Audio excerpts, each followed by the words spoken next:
I've been asked by the council to just take a moment to talk about our reopening and our plans with that.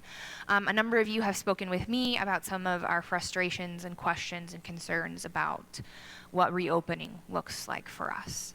And I encourage you, keep talking to us about those things. This is not a call for you to sit down and shut up. This is not a call for you to simply grin and bear it. This is an invitation to be in dialogue with us in faithful and graceful and loving ways about this. I know that many of us are very frustrated and sad and disappointed that we are not singing in person yet. Myself among them. I would love to hear Brian sing live and lead us in worship. That would be fabulous. I know that many of us are uncomfortable with masks still being required in the worship service. I know it's extra hot out and they're extra sweaty. But now you can make whatever faces you want at me while I preach, and I have no idea what's going on in any of your minds. You could be like, this is the dumbest thing I've ever heard in my life, and I'm like, wow, they look very pleased. It's great. So it's really beneficial for me. But in a very serious way, I just want to acknowledge that these restrictions are not the best case scenario for any of us. And we could acknowledge that. The best case scenario would be we are able to gather safely, faithfully, and see one another and sing together. Yes, I want to acknowledge that. This isn't the best possibility for us. But right now it is the best option. I know it feels really awkward that we're kind of lagging behind the state of Washington that's kind of thrown open the floodgates and said, go and be free, eat, drink, and be merry. I know that some of us have seen that other churches don't have these restrictions. Oh my goodness.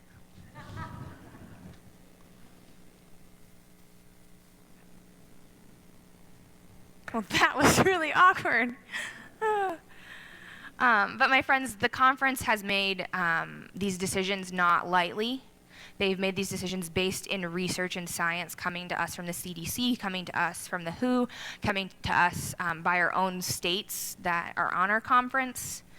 And they're taking not a stance that is just being conservative.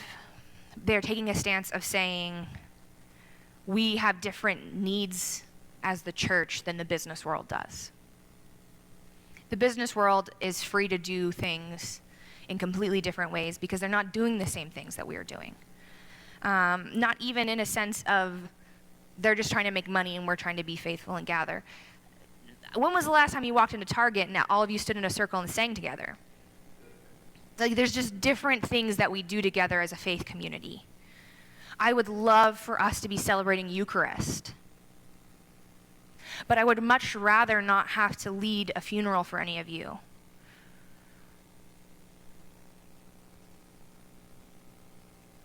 We are taking the course that we are taking not because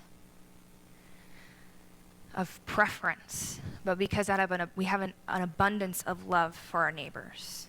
This isn't about caution for our finances or business models or wanting to seem hip and progressive or wanting to seem like cautious and sure. It is because they have looked at the vaccination rates and said, we are not there yet. Because the unvaccinated include every single person under 12. Every single person under 12 cannot be vaccinated yet. And they're not sure how much we vaccinated folks pass on the virus. I like being able to hug my 5-year-old niece and pick her up and tell her how much I love her. And I like being able to do so not worried that I'm going to make her sick. Our county only has a vaccination rate of 46%. And I do not want to be the pastor that is carding everybody at the door for their vaccination card to see if they can take off their mask. We can be all together because of these restrictions. I know the CDC has said their masks are optional for vaccinated persons. The WHO says they're not. So whose word do we take more seriously? That's not the point for us. This isn't about debating those options. For us, this is clinging to John Wesley's 3 rules for faithful life. Do no harm. Do good. And by attending to all the means of grace we can. I am so grateful that my first few Sundays as your pastor, you've been here in the building. You've been online. We have so many options to be with one another, and what a gift that is. So let us do no harm. Let us do good.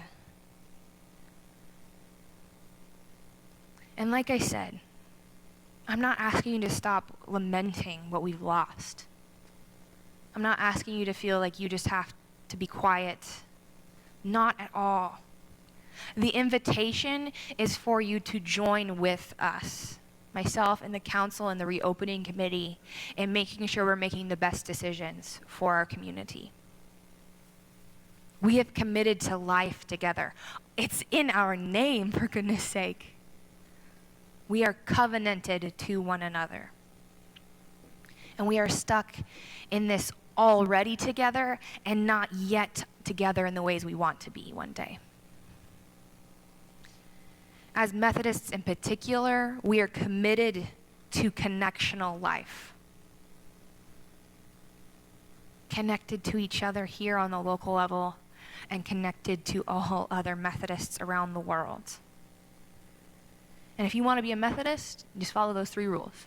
Do no harm, do good, means of grace. You did it. The reopening committee is going to be meeting again in a few weeks.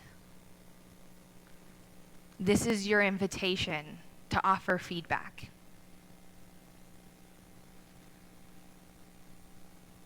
If you are saying, this isn't worth it for us to be in person, let's wait until we can be in person unmasked, give us that feedback. We now have live streaming today. Thanks be to God. Yes. Thank you to Richard and Dave and Mike and Brian and all those who have worked on this. This is a huge deal, friends. If you would rather us gather outside and abandon so many other things, and that would be the best option, let us know. And we will diligently commit to praying through where God is leading us and who God is calling us to be. And we invite you to be with us in those prayers, in that discernment process.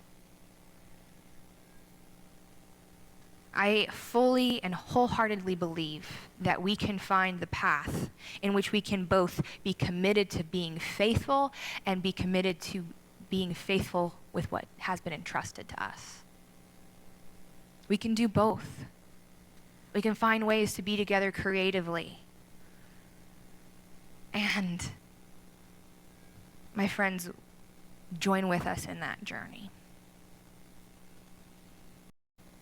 May we be people who are united in our love of Christ and not divided by what we wish could be. Thanks be to God.